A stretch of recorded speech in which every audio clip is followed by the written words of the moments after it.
નમસ્કાર મિત્રો, આજે આપણે વિડીયોમાં વાત કરીશું ગોડાઉન સહાય માટે તમે 75,000 રૂપિયાની સબસિડી કઈ રીતના મેળવી શકશો, જે આપણે વિડીયોમાં સંપૂર્ણ માહિતી લઈશું. અને ચેનલ પર પહેલી વાર મુલાકાત લીધી હોય તો ચેનલને સબસ્ક્રાઈબ કરી દેજો, જેથી આવનાર તમામ ગવર્મેન્ટ અથવા તો પ્રાઇવેટ અથવા તો કોઈ પણ તમને યોજના ખેડૂત લક્ષી છે તો તમને આ ચેનલ પરથી માહિતી મળી જશે. તો ચેનલને વધુમાં વધુ તમારા મિત્રો સાથે શેર અવશ્ય કરી દેજો, જેથી વધુમાં વધુ સુધી માહિતી પહોંચી શકે.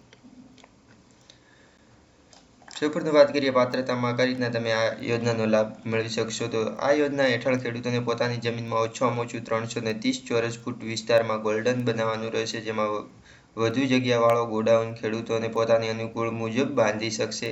પ્લિન્થ ગોડાઉનને ફાઉન્ડેશન સુધી ભરતીની દિવાલો ચણતર કામ થતાં છત પર આરસીસીનું કામ કરવાનું રહેશે. ગોડાઉન પરથી છત ગેલ્વેનાઇઝ શીટ, સિમેન્ટ, પતરા, નળિયા બનાવી શકાય છે. આરસીસીની છત લાભાર્થી પોતાને અનુકૂળ સ્વખર્ચે બનાવી શકે છે. પાયો જમીનથી 2 ફૂટથી વધુ ઊંડાઈનો તથા જમીનથી વધુમાં વધુ 2 ફૂટ ઊંચાઈ પ્લિન્થ બનાવવાનો રહેશે. ગોડાઉનની છત માધ્યમથી પિલ્લરની ઊંચાઈ પ્લિન્થ લેવલથી 12 ફૂટ જેટલી હોવી જોઈએ અને ગોડાઉનમાં ઓછામાં ઓછો એક દરવાજો અને એક બારી રાખવી આવશ્યક છે. ગોડાઉન બનાવવા માટે કુલ 300 ચોરસ ફૂટ કરતાં ઓછો બાંધકામ સરકારને પાત્ર નથી.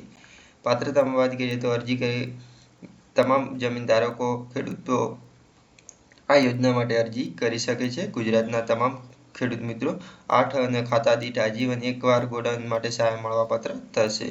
8 આના ખાતામાં સમાવેશ થતા ખાતેદારોમાંથી એક જ ખાતેદાર ગોડાઉન સહાય યોજના હેઠળ 2024 હેઠળ લાભ મળવાપાત્ર થશે. એમાં જરૂરી ડોક્યુમેન્ટમાં વાત કરીએ તો Aadhaar card, PAN card, ration card, 8 આની ખાતાની નકલ. જો ખેડૂત સંયુક્ત ખેતીદાર હોય તો બાંયધરી પત્ર, ગોડાઉન બાંધકામ સંબંધિત આધાર પુરાવો. જો ખેડૂત દિવ્યાંગ હોય તો તેને સિવિલ સુપ્રિન્ટેન્ડન્ટનું પ્રમાણપત્ર, અનુસૂચિત જાતિ, અનુસૂચિત જનજાતિ પ્રમાણપત્ર જો લાગુ પડતું હોય તો, અને બેંક પાસબુકની નકલ તમારી પાસે હોવી જોઈએ. અરજી કરવા માટે તમારે શું કરવું પડશે? iKheduत.gujarat.government.in ની ઓફિશિયલ વેબસાઇટ પર તમારે જવાનું રહેશે. એના પર તમને યોજનાનો વિકલ્પ જોવા મળશે ને જેને ખેતીવાડી યોજના પર તમારે ક્લિક કરવાનું રહેશે ને તમારે પાક સંગ્રહ ગોડાઉન યોજના તમને દેખાશે તેના પર તમારે ક્લિક કરવાનું રહેશે અને અરજી કરો તેવો વિકલ્પ તમને સામે જોવા મળી જશે. તેના પર ક્લિક કરીને તમારે નવું પેજ ખુલશે અને તમારા જરૂરી માહિતી તમારે કાળજીપૂર્વક ભરવાની રહેશે અને ભરેલી માહિતીને તમારે સેવ નેક્સ્ટ કરીને તમારે કન્ફર્મ કરીને તમારી પાસે પ્રિન્ટઆઉટ લેવાની રહેશે.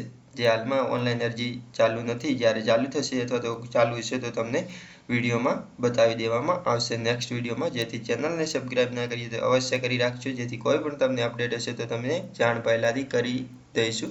તો બસ મિત્રો, આ વિડીયોમાં આટલું જ. ધન્યવાદ.